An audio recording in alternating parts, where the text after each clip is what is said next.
আসসালামু আলাইকুম, কেমন আছেন সবাই? আপনাদের সামনে আজকে নিয়ে হাজির হয়েছি অ্যারোমেটিক জুঁই। এটার মূলত সেন্ট বা সুগন্ধ যেটাই বলেন এর জন্য সে বিখ্যাত। সন্ধ্যের পরে আপনার বাসায় এসে এত পরিমাণ সুগন্ধ ছড়িয়ে দেবে যেটা আপনার কল্পনার বাইরে। একটি গ্রীষ্মকালীন ফুল গাছ, এটা অনেকেই বলবে বারোমাসি, বাট এটা বারোমাসি না, এটা গরম আসলেই কেবল ফুল দেয়। আর সারা বছর এরকম লতানো এক ধরনের পাওয়া এই গাছ থেকে।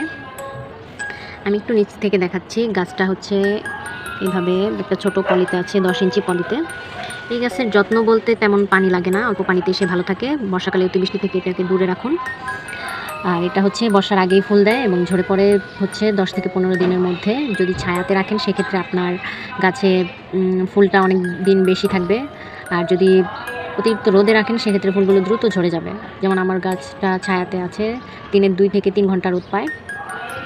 তো এই কারণে এই ফুলগুলো আমার প্রায় এখানে আনা হয়েছে কয়েকদিন হবে, 10 দিনের উপরে। আর এটা হচ্ছে আমার কেনা একটি গাছ, আমার নিজস্ব গাছে, সেটাতে ফুল আসেনি এখনও। সেটাতে আসলে আমি একদিন দেখাবো।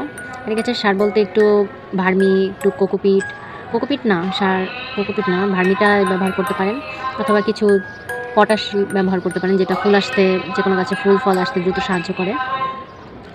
এই হচ্ছে এর যত্ন। আর এটা আপনি বাড়ির আঙিনায়, আঙিনা বলতে আপনার দরজার চারপাশে, এটা এক ধরনের গেট ফুল গাছও বলা যায়, সেভাবে লাগাতে পারেন। আর আরেকটা ব্যাপার হচ্ছে, ফুলটা হচ্ছে কি সাদা ফুল, তো অনেকে ভাবে যে এটা শিউলি ফুলের সাদাটা, বাট না, এটা হচ্ছে অ্যারোমেটিক জুঁই, অনেকেই চেনে না। তো এই কারণে বলা। সবাইকে অসংখ্য ধন্যবাদ। আল্লাহ হাফেজ।